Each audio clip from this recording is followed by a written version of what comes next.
Lily, a girl who grew up in one of Brooklyn's poorest neighborhoods, never believed her life could be anything more than hardship and survival.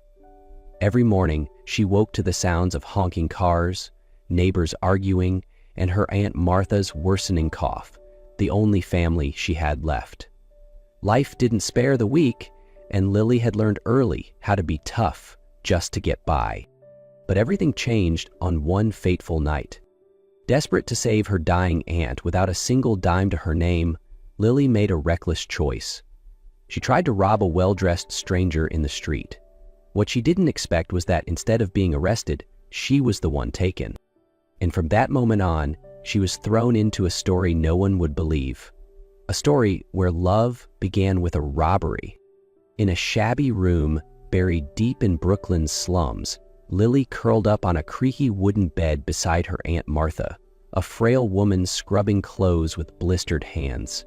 Above them, a tattered roof full of holes leaked rainwater every time it stormed, turning their shelter into a shallow pool. "Hurry up, Martha.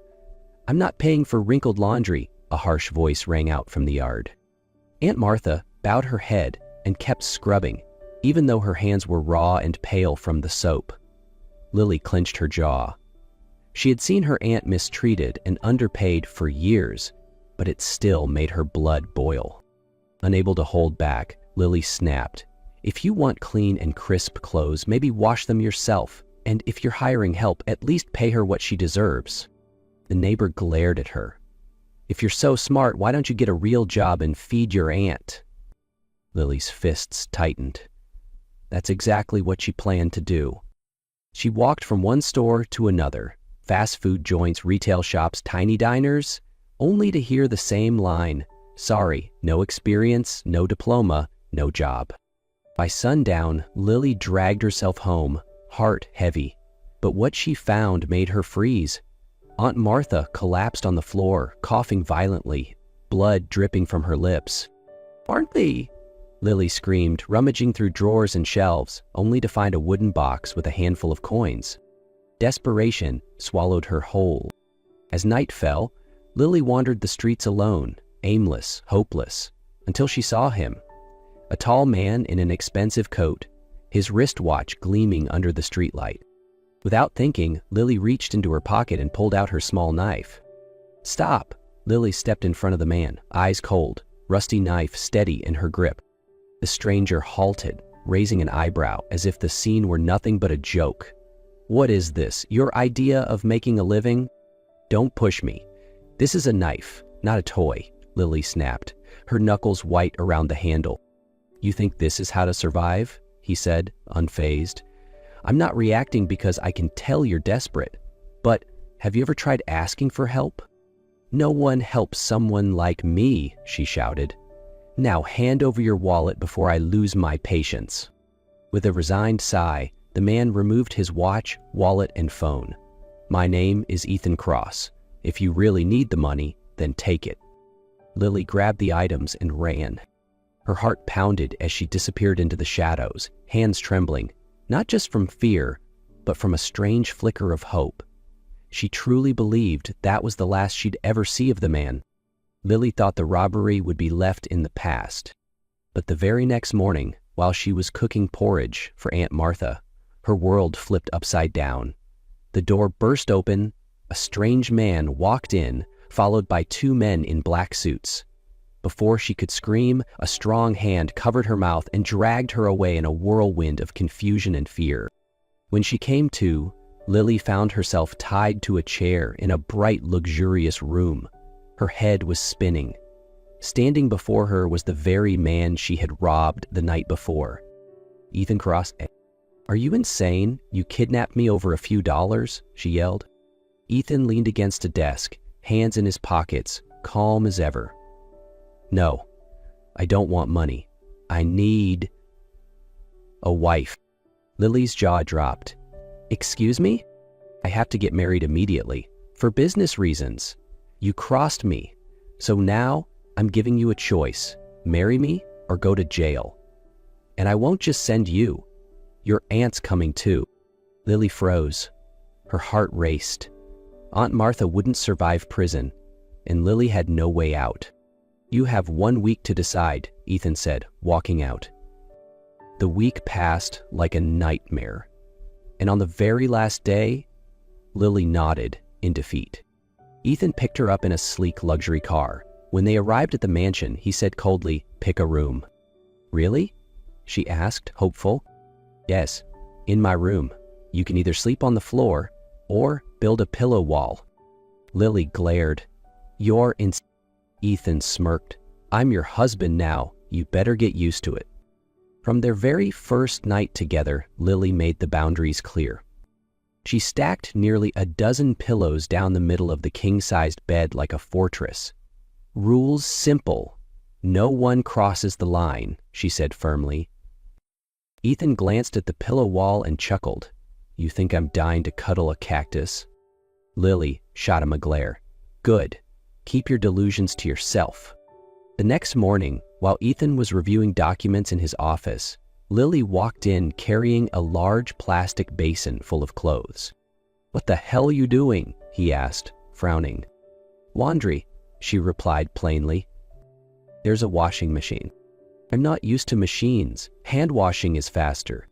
"Don't turn my house into a laundromat," Ethan grumbled. "Our house, remember?" Lily smirked, stressing the word. The following days were filled with constant bickering, from Lily blasting pop music at 7 a.m. to Ethan complaining it ruined his classical piano mornings, from whether knives should be placed blade up or blade down in the sink to who washed the dishes first. Yet somewhere between all that arguing and eye-rolling, something began to shift. When Lily cooked dinner for the first time, Ethan stared at the food: chicken soup, fried fish, and warm white rice. "I don't eat street food," he muttered. "This isn't street food, and by the way, it's free. Eat it or starve," she said, arms crossed. Reluctantly, Ethan tried a bite, then another. Finally, he nodded subtly. "Not bad." "Not bad? I'm the top chef of my block," Lily grinned. "Just shut up and eat," Ethan replied, hiding a smile. That night, they still slept separated by a wall of pillows. But Ethan no longer minded her constant noise. She brought a sound he hadn't heard in years, the sound of a home. And Lily realized that inside this massive mansion, she didn't feel quite so alone anymore. But the most surprising moment came one evening when Ethan returned from work. The house was lit softly, the dining table set with candles, and a carrot cake sat proudly in the center. Lily stepped out from the kitchen holding a lighter. "Happy birthday, Ethan," she said softly. He froze. "How did you know?" "I found the date on one of your papers. Today's March 31st. Ethan sat down, looking at the table. Fried fish, vegetable soup, steaming rice, and the warm scent of carrot cake filled the air. "You made all this?" "Did you think I hired a caterer?" Lily scoffed. "Eat, even if it's bad. You better praise it." After a quiet pause, Ethan nodded. "It's good." For the first time, they shared a meal without bickering. That night, even though the pillow wall still stood between them, their hearts inched a little closer. As time passed, what Lily once called a forced joke slowly became a life she couldn't deny anymore. She found herself waiting for Ethan to come home each night. She cooked his favorite meals, knew when he needed strong coffee and when he simply needed a silent hug. And Ethan, the man who used to be cold as stone, now smiled when she nagged him, apologized when he was wrong, and most notably, stopped rebuilding the pillow wall. One evening, while Lily was washing dishes, Ethan walked up behind her and gently wrapped his arms around her waist. She flinched slightly. "What are you doing?" she asked, trying to sound casual. "I just wanted to hold you for a bit," he whispered. Lily froze. That kind of touch made her heartbeat race, and that scared her more than anything. Because deep down, she knew she had fallen in love with him. She had tried to keep everything within the bounds of paper, of logic, but her heart had gone rogue. That night, when Ethan pulled her close and kissed her, Lily didn't pull away. The kiss was slow, tender, but full of longing. And that night, they gave each other more than just their bodies. It was everything they had never dared to say aloud. But when morning came, reality returned. Lily lay still, watching the man beside her sleep, his hand still gently holding hers as if afraid to let go. She knew, if she stayed, she would love him too deeply to ever leave. And so, she had to leave before it was too late. The next morning, the sun filtered through the curtains, but her side of the bed was cold. When Ethan woke up, the bed was empty. No Lily, no sarcastic morning smirks, just a short note. "I'm sorry, I can't do this anymore." He froze.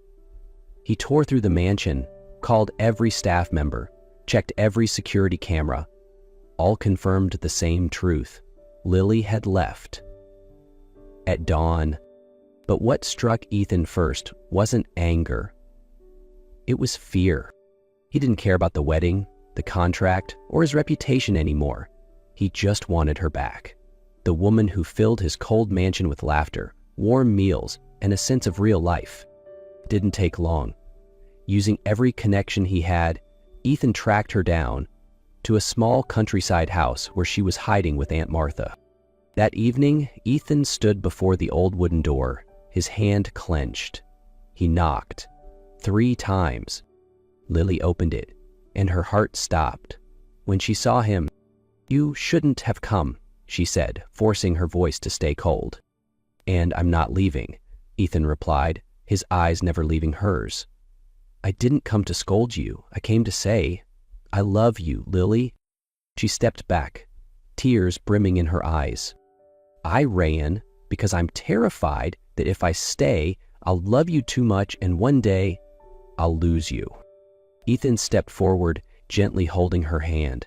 "I'm not going anywhere.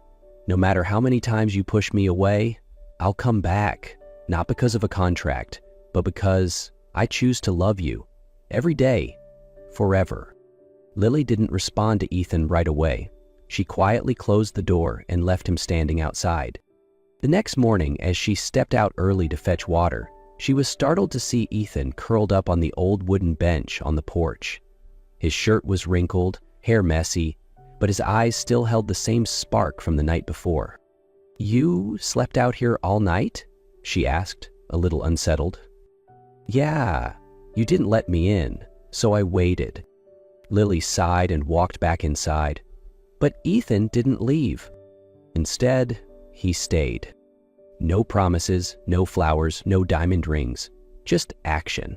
He woke up early with her every morning to fetch water, washed clothes by hand under the scorching sun.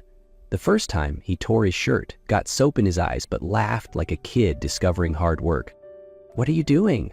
Lily asked, watching him clumsily fold clothes. "Learning how to live with you," he answered without hesitation. He helped her cook, chopped vegetables, lit the wood stove, burning the dish 3 times in a row. He fetched rice, waded through the canal to pick herbs, mopped floors, and even fixed the squeaky door that had annoyed her for weeks. Lily looked at his muddy clothes and laughed. "You look like a soaked chicken." "But a chicken in love," Ethan replied casually. None of his actions were perfect, but they were real. He wasn't used to housework or manual labor, but he was good at softening her heart. Gradually, Lily stopped avoiding his gaze. She started waiting for him each morning, brewing coffee while he mopped the floor, teaching him the difference between lettuce and mint. When he messed up, she no longer scolded. She smiled. One afternoon, when Ethan accidentally spilled a basket of tomatoes across the yard, Lily knelt beside him, picking them up one by one. "You know," she whispered, "I used to believe no one would ever sacrifice anything for me." Ethan said nothing, but through his roughened hands, dirt-stained clothes, and unwavering eyes, he had already given her the answer. The day Lily decided to return to New York with Ethan, it was lightly raining. Aunt Martha held her hand, eyes glistening. "Are you sure?" Lily nodded. He didn't just talk, he proved it. Back in the city, they didn't rush into a grand wedding like before. This time, everything felt different, slower, more sincere, and deeply emotional. The ceremony took place in a small old church, attended only by close friends and a few family members. No stage lights, no fireworks, just Ethan's eyes as he watched Lily walk down the aisle. the eyes of a man seeing the one he'd waited for his entire life.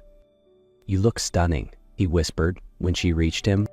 Lily smiled, eyes shining. "I know, but you're not too bad yourself." Their vows weren't extravagant, no fancy promises, no poetry, just raw, honest words that came straight from the heart. "I used to think I'd live alone forever," Ethan said. "Until you came into my life," loud, stubborn, and impossible to ignore. "And I used to believe no one would ever love a girl like me," Lily replied, "until you washed clothes with me under the sun." They laughed, then kissed as applause echoed through the church. A new chapter began, not because they had to, but because they chose each other. This time, for forever. A few months after the wedding, Lily suddenly fainted while preparing breakfast. Ethan panicked and rushed her to the hospital. He didn't leave her side as the doctor performed the checkup. Then came the soft, life-changing words, "Congratulations, you're going to be parents." Ethan froze for a second, then broke into laughter and pulled Lily into his arms. She was still in shock, eyes brimming with tears. They were going to have a baby. The months that followed were the most peaceful they had ever known. Ethan took care of Lily meticulously. Ginger porridge every morning, foot massages when she felt tired, and even fumbling through pregnancy books, mispronouncing every other word. The day baby Evelyn was born, Ethan cried like a child. He held Lily's hand tightly and whispered, "You've given me a family." Aunt Martha stood nearby, wiping tears. "You deserve this, Lily, all of it." Years passed. The once quiet mansion now echoed with laughter. Evelyn ran around endlessly, once climbing onto the table and shouting, "Mom, look! I'm standing on the world." Lily gasped, "Get down, you're giving me a heart attack." Ethan laughed from the side. "See that? She's just like you."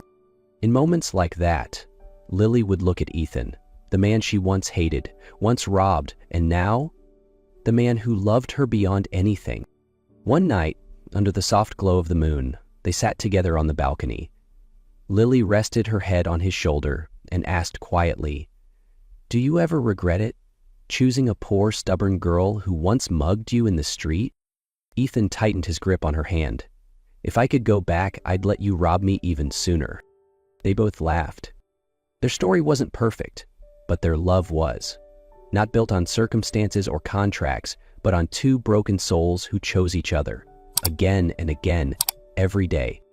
And in a world full of uncertainty, that choice made all the difference. If this story touched your heart even just a little, don't forget to support us. Like, share, and hit that subscribe button to follow more unforgettable love stories, only on Noah's Stories. Got thoughts or feelings? Drop them in the comments. We'd love to hear your voice. Because here at Noah's Stories, every story has a soul. And maybe the next one will feel like it was written just for you.